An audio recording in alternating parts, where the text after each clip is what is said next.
You're listening to the Main Street Finance Podcast, where we take the Wall Street bull by the horns to help you achieve your financial goals. Whether it's budgeting, investing, or financial independence, we tackle the big questions in the pursuit of financial literacy. And now, your host.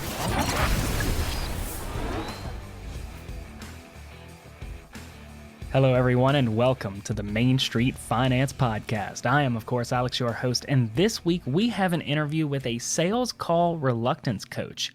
Connie Kadansky joins us today to talk to us about making those sales calls and why some people might be having trouble actually picking up the phone and making those calls. I am a big believer that sales jobs can be fantastic for the amount of wealth generation you can have, the amount of personal growth, and the amount of eventual financial freedom you can get from having these kinds of jobs. So we have Connie on the show with us today to talk with us about that. She is an expert who has been quoted in the Wall Street Journal, Bloomberg, and in Forbes magazine. We are really happy to have her on the show today. So without further ado, Connie, welcome to the show.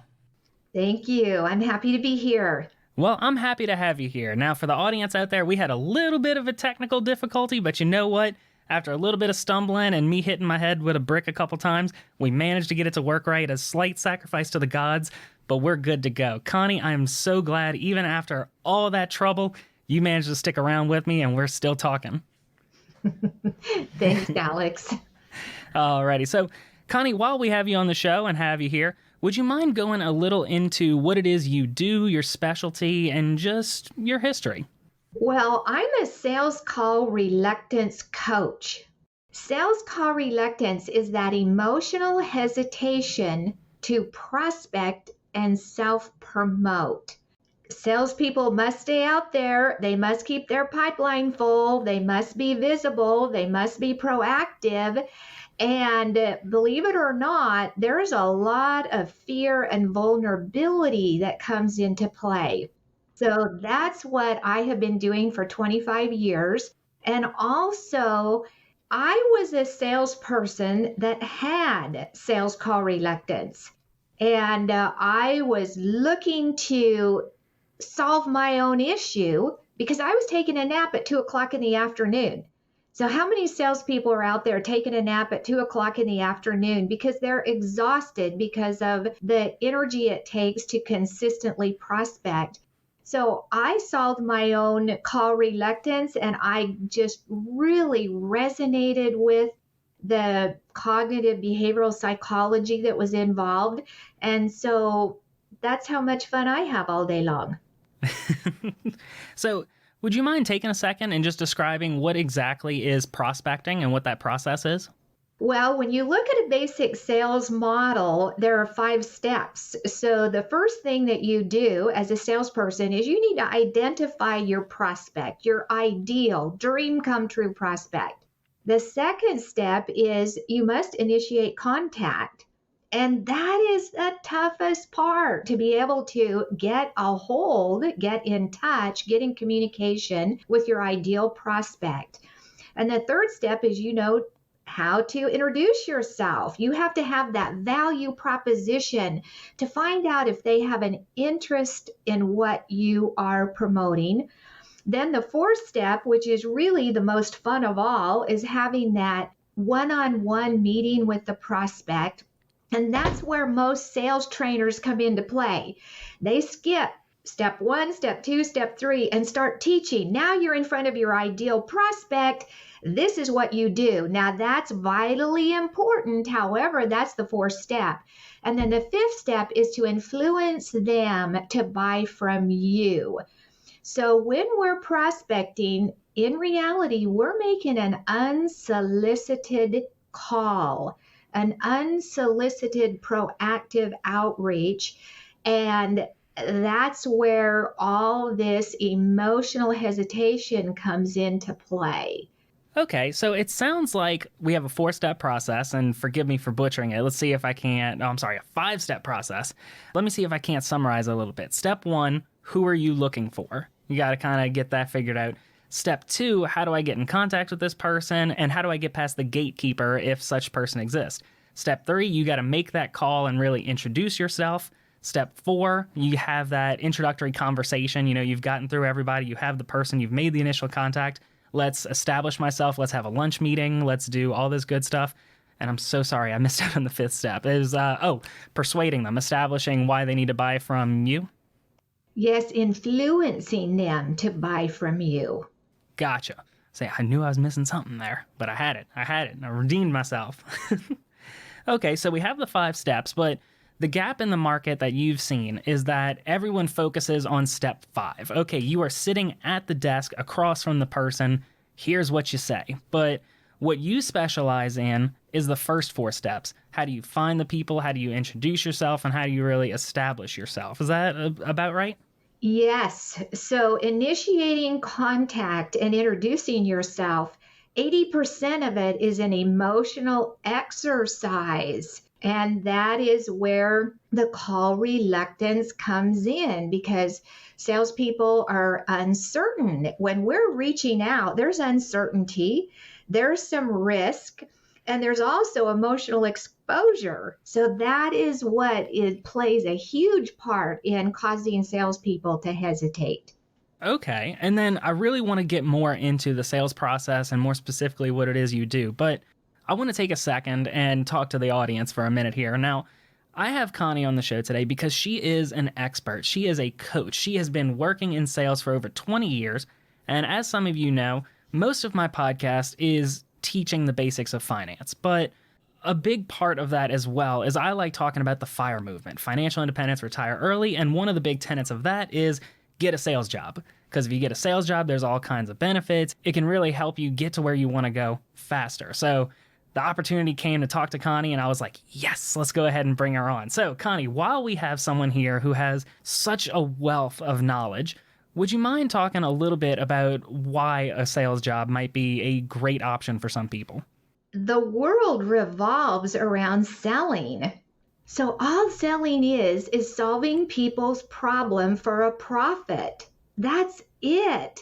And it does require presence and sophistication and confidence and belief in your product and your service. So there's a lot of complexity in it.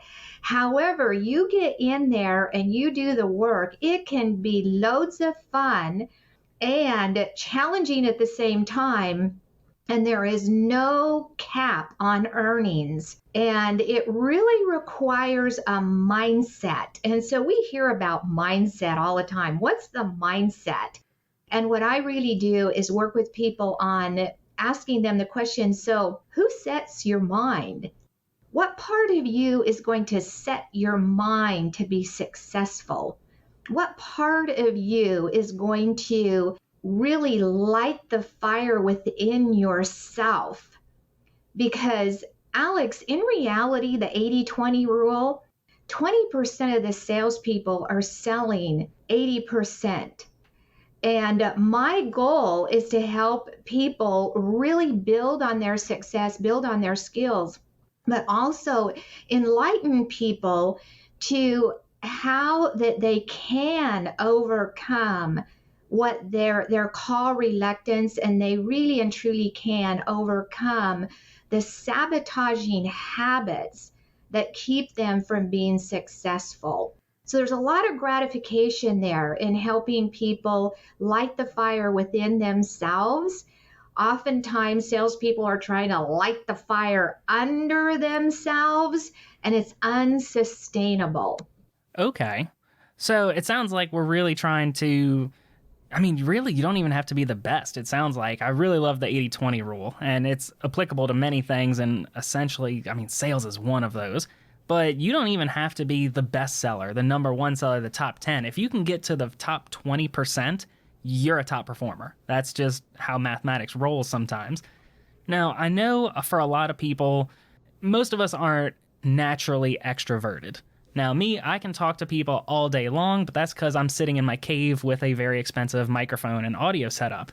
But for some, that's not quite the case. So, sales call reluctance. I've never heard it called that until we started talking, but it really describes the phenomenon perfectly. Because you might have a fantastic product to sell, but if you're too afraid to pick up that phone, dial the number, and really sell that product, you might not keep your job a long time.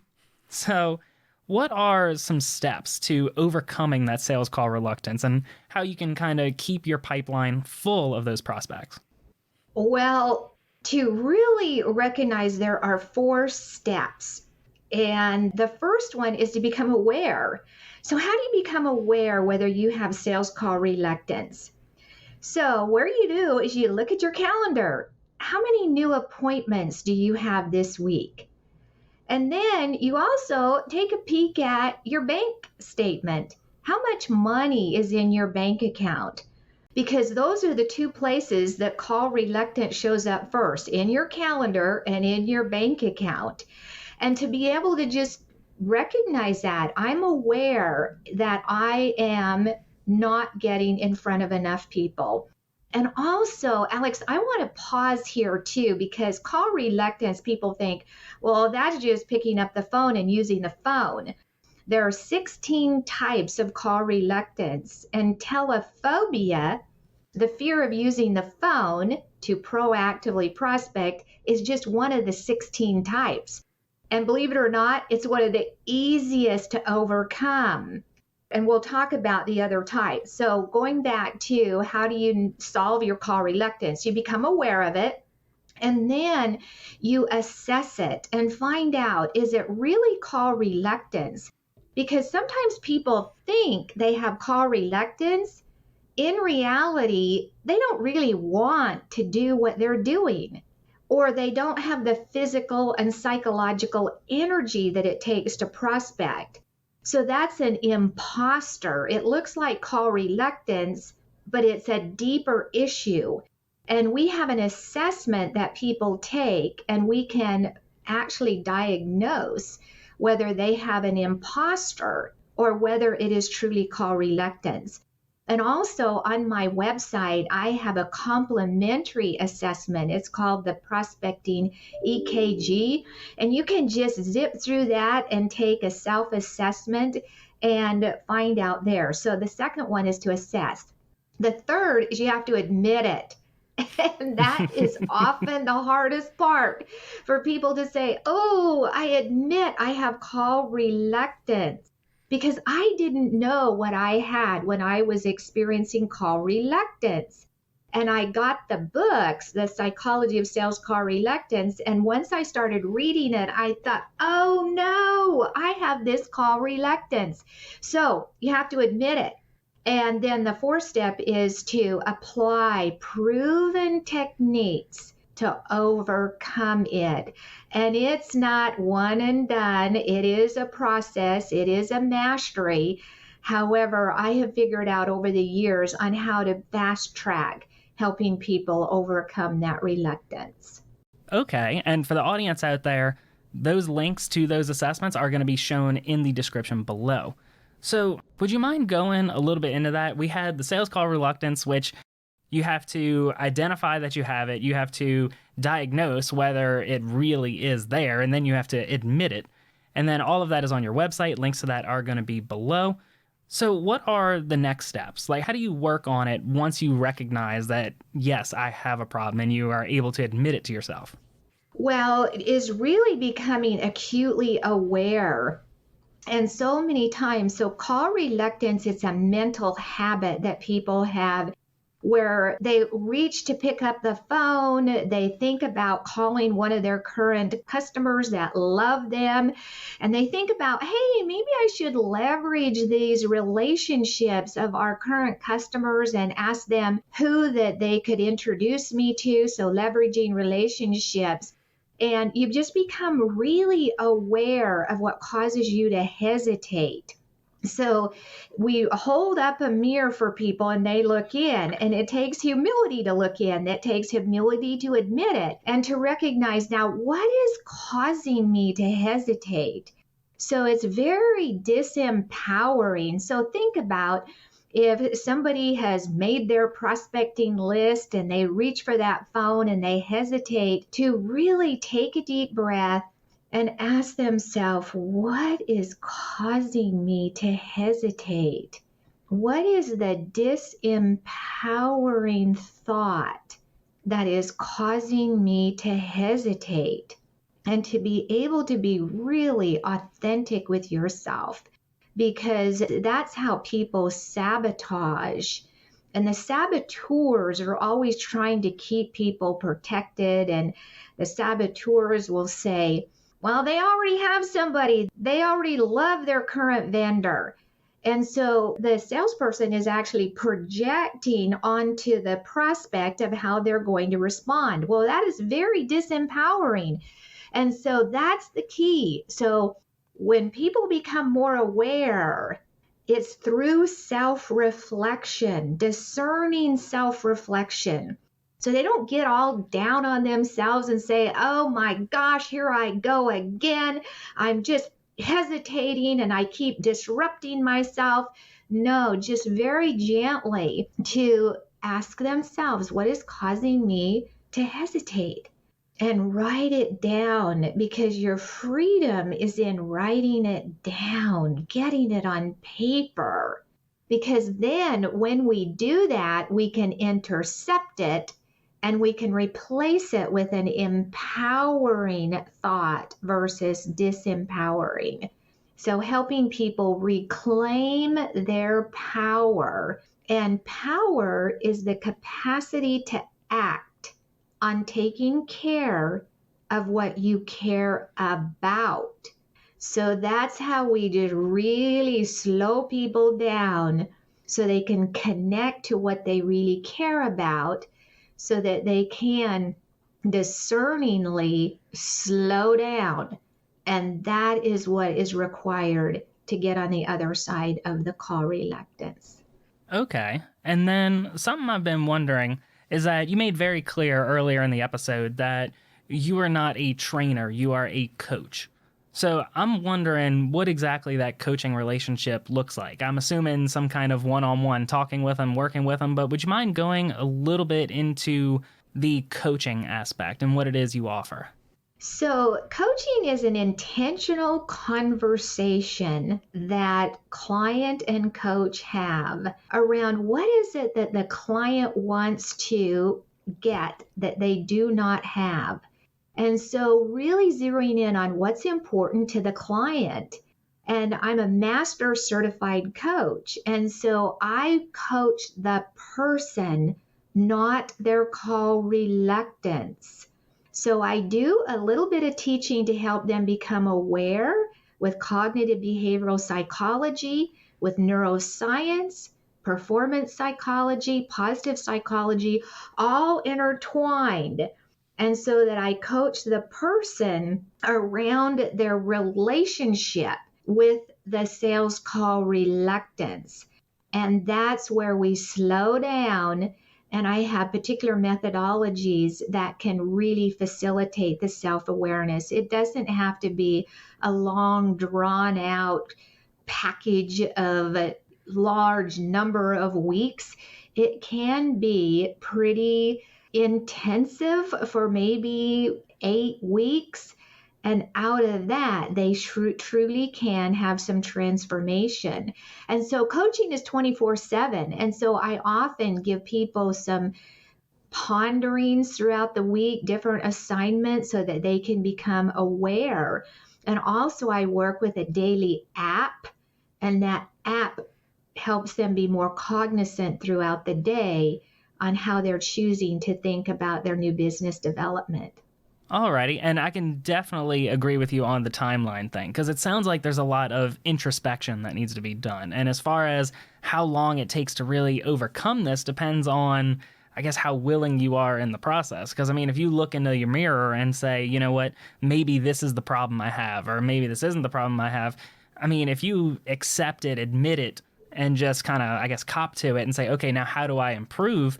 Then I imagine it's a rather, I don't want to say quick process, but let's say quicker than, you know, you fight it. You know, oh, I'm trying to make these calls and, you know, the calls aren't working. It's not happening. I'm not, whatever. I'm getting doors slammed in my face.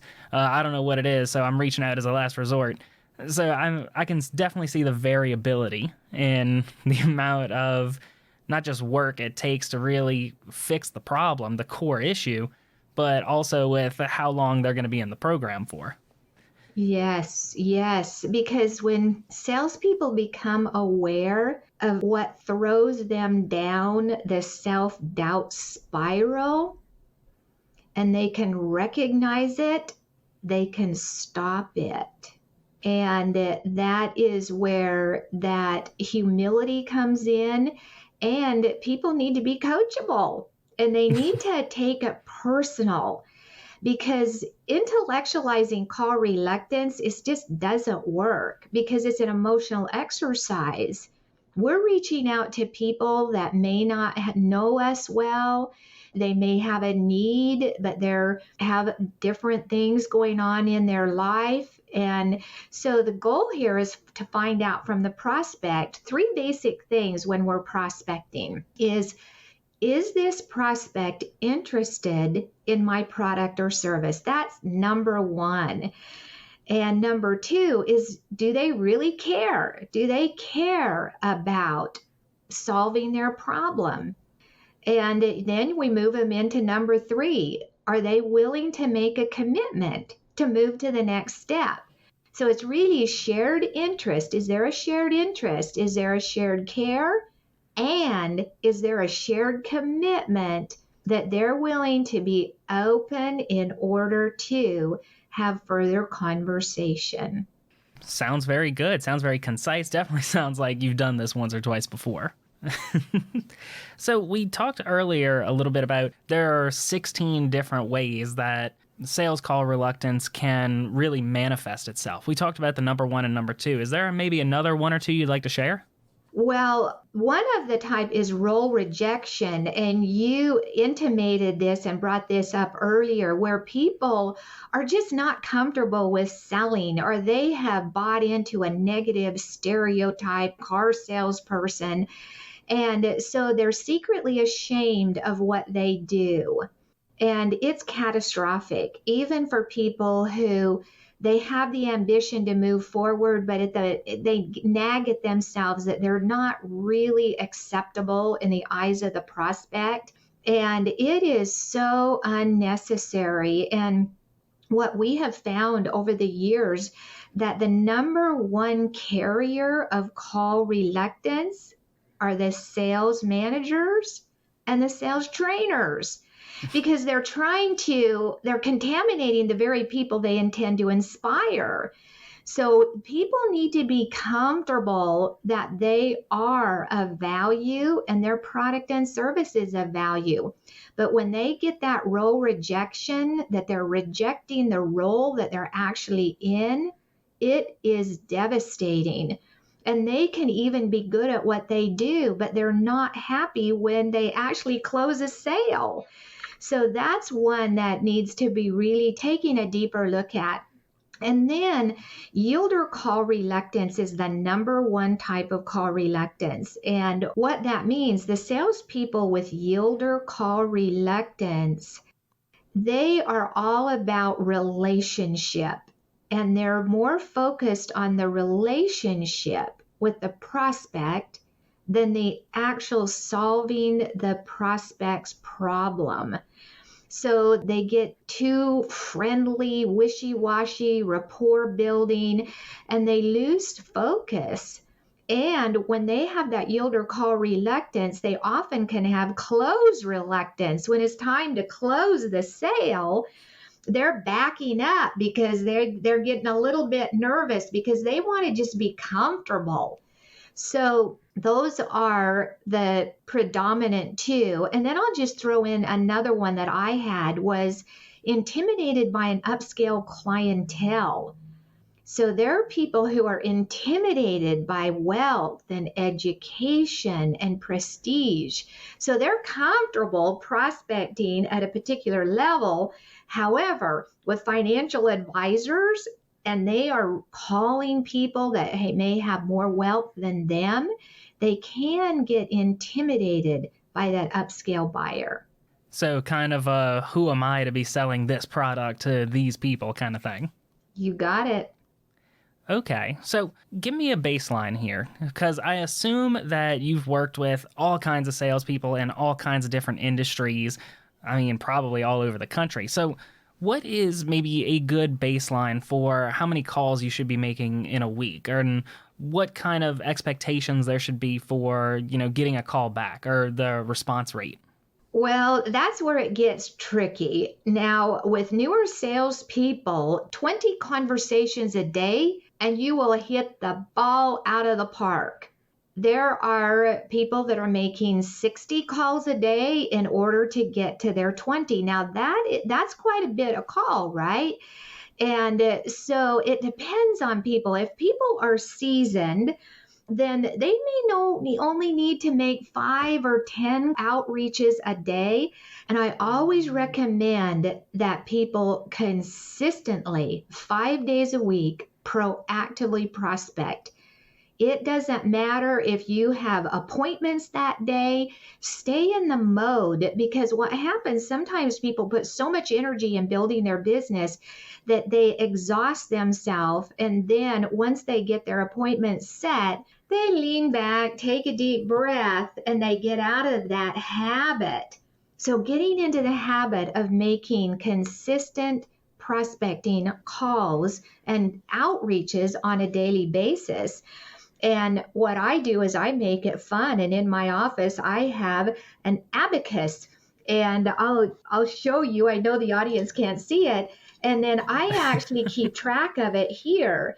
And every time I do anything that is getting me closer to a conversation, closer to a sale, I just move one of those little beads over, and this motivates me. So I'm constantly keeping that in mind. So that's another fun thing that I encourage people to do, because you can't manage what you don't measure. And whatever you measure improves. So salespeople need to be measuring and counting. Okay, I 100% agree with that. That was one of the things that was drilled into me in one of my management classes in college, is that what does not get tracked does not get managed. So if you're trying to improve something, but you're not tracking it, well, how do you know if there is an improvement? How do you know if you're doing better than you were before? Or maybe you're doing worse and it just feels like you're doing something good. So 100% agree there. And going along with those lines, is there a software or, app or anything that you recommend to track your calls, or maybe something, I don't know, a reminder on your desk? Did you make your 20 calls today, or did you make your 40 calls? Whatever. What kinds of maybe assistance devices, be it an app, a calendar, something you have on your desk, kind of like your abacus, what do you use to help track those calls?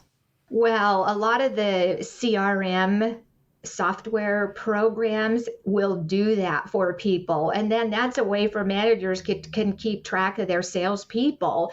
And if salespeople are really using, let's say, Salesforce, wow, it is all in there. You cannot deny it. And there are companies that actually will record the calls, and they know how many calls that people are making. For an entrepreneur or a small business person, just get something fun. I was coaching a insurance agent who had a nice practice and a nice agency. However, he wanted to start selling more life insurance. And so he went to the bank and got 10 silver dollars. And his goal was to move a pile of silver dollars from one place to the other every single day. And so every call he would make, every outreach he would make, he would just pick up one of those silver dollars and move it over to a different part of his desk. And so that was constantly a reminder. When he started doing that, he just started selling more life insurance. So he made it fun and creative. Some people just make tick marks. I encourage you to find something. I had somebody who loves to play golf, and he used golf tees as putting them on one part of his desk, and every call he made, he moved that tee over there, and that would keep him moving, and it just was fun for him. So that's what I recommend. That sounds very familiar. Like, I could have swore I read that in a book or maybe an article somewhere, where it's like, have 2 jars on your desk. At the beginning of the week, have all of the, bouncy balls, jacks, whatever in the left jar. And then every time you make a call, move one of whatever's in the jar from the left jar to the right jar.